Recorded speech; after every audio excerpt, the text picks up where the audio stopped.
Parabola, parabole. Alors, on va... euh, alors, le graphe d'une équation est une parabole. Le graphe, alors regardez là, le graphe d'une fonction quadratique,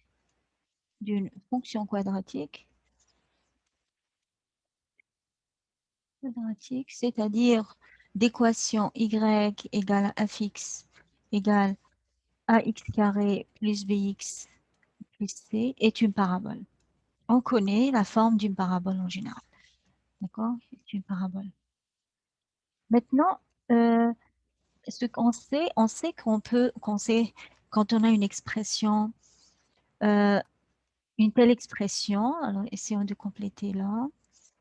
Alors, cette expression, justement, on peut l'écrire égale, si je continue ici, donc on sait qu'elle est égale, je peux l'écrire a de x moins h au carré plus k, d'accord, une constante. Alors, le point h, hk est le sommet de ma parabole, on l'appelle le sommet. Voilà. Voilà, donc maintenant, ce qu'on va faire, c'est voilà, dégager les caractéristiques, quelques informations sur la parabole à travers deux exemples. Alors, le premier exemple est le suivant.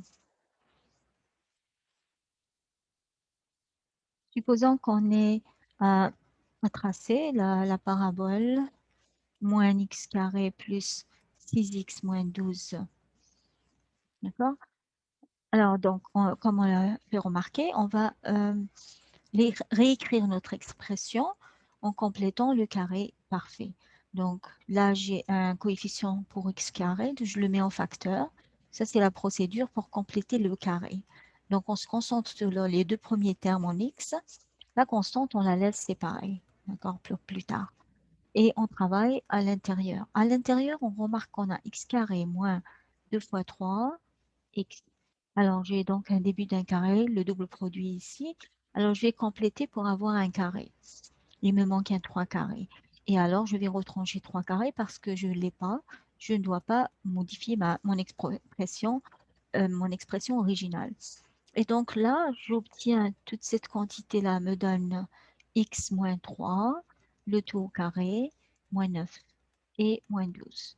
Maintenant, essayons d'enlever les crochets, c'est x moins 3 au carré, plus 9 et moins 12.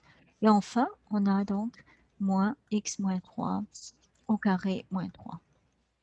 Et immédiatement, donc, on peut identifier le sommet, d'accord, le sommet de la parabole, c'est le point de coordonnées HK, on a dit, donc là, je lis, c'est 3 et moins 3.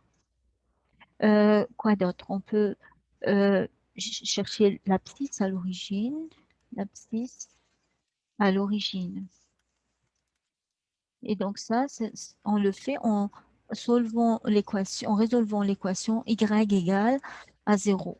C'est-à-dire, donc, moins x moins 3 au carré moins 3. Mais ça, il n'y a pas de solution parce que regardez, j'ai exactement, si j'enlève le moins, j'aurai plus 3 égale à 0. Il y a une somme qui est strictement positive et je veux que ça soit 0. Donc, il n'y a pas de solution.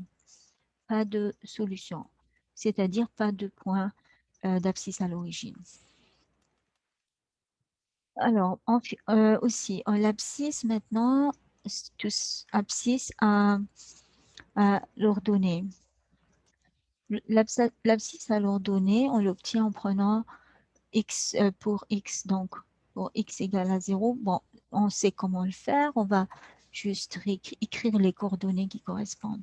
Alors, je prends x égale à 0 et j'obtiens, je lis, j'aurai ici moins 9, moins 3, donc c'est moins 12, ou bien remplacer en haut dans la formule de départ. Donc, on a moins 12. On a ces points-là. Alors, là, maintenant, je pense qu'on peut commencer à tracer notre courbe. Essayons de faire ça. D'accord? Voilà. Donc, j'ai besoin de mes axes, de mes axes. Hein, et voilà. Et ça, c'est mon axe des X, des Y, l'origine. Alors, j'ai les coordonnées 3, -3 et j'ai jusqu'à -12. Donc, je vais prendre une unité, disons -3 est là. Donc, -6, -9, d'accord? Et enfin, -12. Donc, j'ai un point, ce point-là, c'est l'abscisse à l'ordonnée. Pas d'abscisse à l'origine, j'ai le sommet, c'est 3 et -3. Donc, voilà, mon sommet est là, d'accord? Maintenant, il est préférable de rajouter 2 points. En général, rajoutez juste en vous déplaçant d'une unité. Donc, je vais chercher l'image de 2 et l'image de 4. Vous allez voir, si vous faites la différence, c'est une unité. Donc, 2 autres points, 2 points supplémentaires.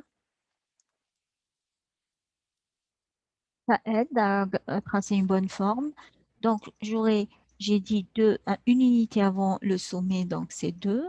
Et si je remplace, j'aurai -4. Et aussi, ici, rajouter une unité dans 4 par rapport au sommet, donc 4, et l'image, ça va être -4. Donc, ils sont au même niveau, c'est ça l'avantage. Voici -4, disons -4 est là, donc -2 et -4 là, et pour -4, ça va être ça. Et là, maintenant, je vais joindre mes points par ma courbe, donc là, je vais la tracer bien, et après, je descends. Alors, je descends, apparemment, on doit descendre rapidement, pour atteindre, d'accord, pour atteindre -12. Disons que c'est ça. Et donc, il y a là cet axe, d'accord, c'est une symétrie, c'est symétrique, d'accord, donc je vais essayer de juste avoir une allure comme ça symétrique. Voici donc l'allure globale de ma courbe, de ma parabole, d'accord. Qu'est-ce qu'on pourrait s'intéresser à répondre à 2 questions. Par exemple, quelle est la valeur la plus grande, la plus haute de ma fonction sur son domaine de définition. Alors, la plus petite, le maximum, la plus grande valeur, ben, je vois que c'est -3. C'est le niveau -3 qui est plus haut et il est atteint au point F3. Par contre, la plus petite valeur de F sur son domaine n'existe pas parce que ma fonction continue à prendre des valeurs larges et larges avec x très grand. Donc, j'ai un degré 2, ça va descendre encore. Donc, on va dire qu'elle n'existe pas. D'accord? Il n'y en a pas. Là, maintenant, on va faire le travail inverse. On va nous donner, donc le graphe est donné. D'accord? Le graphe d'une parabole. Donc, on spécifie que c'est une parabole est donné. Donc, et on nous demandera de donc de faire, de- d'identifier certaines quantités. D'accord? Allons-y, on va d'abord tracer notre graphe. Alors, traçons les axes. Donc là, cette fois-ci, je vais faire ceci. D'accord? Et comme ceci, ici aussi. Non, plutôt là. D'accord? Euh, voilà, l'axe des X, l'axe des Y. Et voici le graphe qu'on me donne. 1, 2, 3. Ici, -1. Donc, ma courbe passe par ces 2 points. 1, 2, 3 et 4. -4. -3. Elle passe par -3. Et en 1, ici, je descends et je passe par -4. D'accord? Alors, disons qu'on a aussi un point là. Et je vais vous tracer donc la courbe donnée. Elle est comme ceci. D'accord? Donc, elle continue et passe par notre point. Et elle continue ici, passe par ce point-là. Donc, normalement, on a une allure symétrique. Bon, ça n'a pas l'air ici. Je vais l'améliorer un peu. D'accord? C'est pas vraiment symétrique, d'accord? Bon, c'est juste l'allure, d'accord? Voilà, donc c'est une parabole. Alors, qu'est-ce qu'on peut maintenant, à quelle question peut-on répondre? D'abord, peut-on identifier le sommet? Oui, le sommet n'est autre que le point de coordonnées, je le lis, c'est 1 et -4. D'accord? En fait, le sommet, c'est là, pour une parabole, ça va être ou bien un point maximum ou bien minimum. Donc, il y aura toujours donc cet aspect de courbe. Alors, on a les abscisses à l'origine. Abscisse à l'origine. On en a deux cette fois-ci. Donc, on a -1, 0 et on a le point 3 et 0. Donc, -1 et 3 sont les abscisses à l'origine. D'accord? Donc, c'est ça. D'accord. Maintenant, là, j'ai donné les points, en fait. Abscisse à l'ordonnée. À l'ordonnée. Donc, pour x égale à 0, Julie, c'est -3, donc 0. Le point 0, -3. Et enfin, est-ce qu'on a un maximum, le maximum de ma fonction sur R? Là, non, n'existe pas. Ma fonction continue à prendre des valeurs indéfinies. N'existe pas. Est-ce qu'il y a un minimum de ma fonction sur R? Oui. C'est -4 et il est atteint en 1. Maintenant, une dernière question auquel on pourrait répondre, c'est l'équation de la parabole. L'équation, d'accord, n'est pas donnée, on nous a donné un dessin. Mais il se trouve que mon équation générale, je sais qu'elle sera de la forme a fois x moins le sommet h, donc l'abscisse c'est 1, au carré plus k qui est -4. D'accord? Il me reste à définir A. D'accord? Alors, donc, alors, utilisant l'abscisse, alors, en particulier donc pour x égale à 0, j'aurai y égale à a fois 0 moins 1 au carré moins 4, mais égal à quoi?